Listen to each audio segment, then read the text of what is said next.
François Hollande, lui, s'est entretenu de la situation au téléphone avec Barack Obama.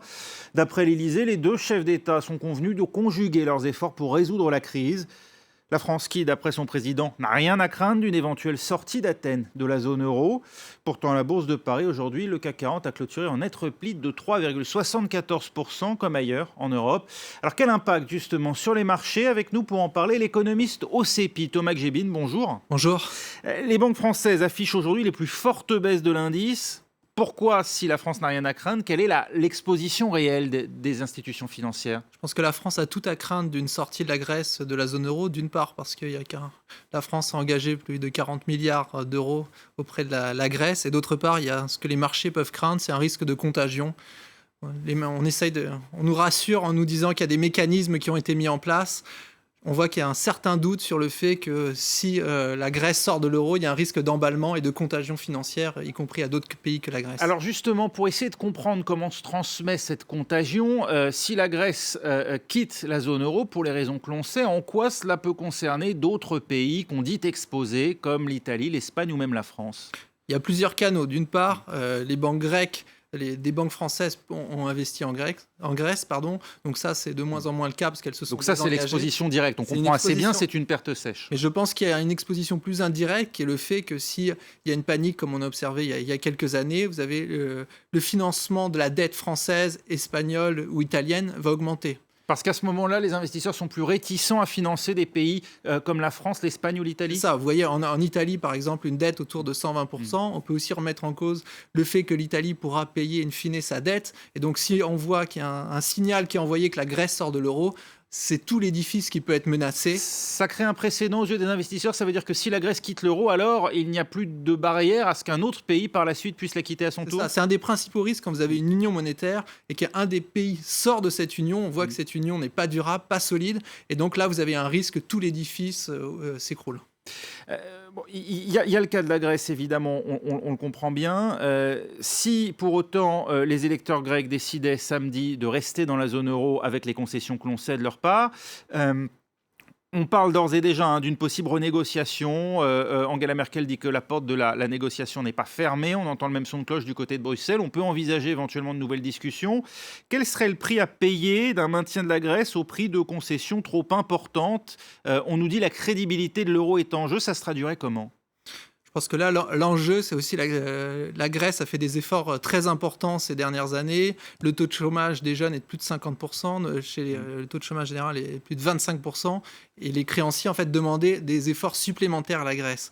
Et donc là, c'était difficilement acceptable pour Alexis Tsipras de continuer sur cette voie. Et donc, si l'enjeu des nouvelles négociations, est-ce qu'on peut demander des efforts supplémentaires à la Grèce compte tenu de ce qu'elle a déjà fait ces dernières années? Mais c'était pourtant le projet du précédent gouvernement grec avant l'arrivée d'Alexis Tsipras au pouvoir. Et il a perdu les élections. Donc c'est aussi, d'un point de vue démocratique, c'est Alexis Tsipras qui a gagné les élections. On peut remettre en cause... Donc pour vous, en cas d'accord aujourd'hui avec la Grèce sur la base de ce qui a été négocié, il n'y aurait pas d'incidence ou d'affaiblissement éventuel de l'euro? Je pense qu'on est très loin aujourd'hui d'un accord parce que justement, aussi bien la partie grecque que les créanciers sont restés sur leur position et on voit mal aujourd'hui comment la situation va se décanter. Merci beaucoup Thomas Gjebin d'avoir été avec nous pour réagir sur notre antenne. And for more on this, we're joined by Thomas Gjebin. You're an economist at the French Center for International Economics Research. Thank you so much for joining us. Thank you. Let's start out by talking about this market reaction. Are investors and perhaps more specifically the currency markets reacting as you might expect? There isn't quite the panic that some people thought we might be seeing at this stage. Yes, and I think the panic can be even worse in the next few days and perhaps even next week because we really don't know what will happen next weekend and even next week. So until we find or Europeans find a political agreement, I think there become some mess in the financial markets. So I think in the next few days, if we don't find a political agreement, we'll still see some financial turbulence. Yeah, Thomas, I'm just looking at a report put out by the US State Department, and we've heard John Kerry, in fact, saying just in the last couple of minutes, the United States really doesn't want to see this happen. They really do not want to see Greece leaving the single currency. Is that, in your view, what we're heading towards now? Are we heading to the Grexit? I think we are quite close to the Grexit because there is no political will. Yes, talking about the US, but it's not so clear that the Germans or even the French really want Greece to stay into the euro. So if we don't find an agreement in the next week or in the next few days, I think the situation will be very, very dangerous for Europe and for the euro. Not only for Greece, because we are discussing a lot about Greece, but I think the situation is very dangerous, not only for Greece. And we can really have a financial contagion in all Europe. Well, let's expand a little bit more on that, because we've been hearing a lot of European leaders saying that the Eurozone is actually in a much better position than it was a few years ago, that perhaps if we did see a Grexit, perhaps the risk of contagion wouldn't be quite as serious as some people might fear. But you have a different view. I think we don't know, in fact. Probably the situation is better than 2 or 3 years ago, but still we really don't know what is the real situation of French banks, what's the situation of European banks. So if there is a Grexit, it's not sure that the mechanism which were put in place in Europe will work. Various governments have been trying to reassure their people around Europe.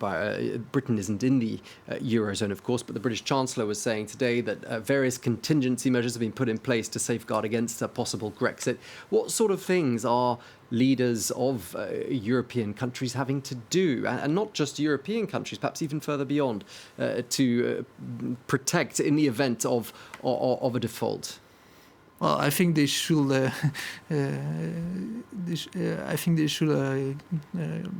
Come together and try really to find an agreement. You talk about Obama, but I think French President Angela Merkel also should really try to find a political agreement. It's only now you had some discussion, but there were some technical discussions, and we see that these technical discussions are not enough, because at some point when you are in a negotiation, you really need that the leaders take the risk and say, well, we'll find an agreement, we'll accept that Greece stay in the euro and we'll take a loss.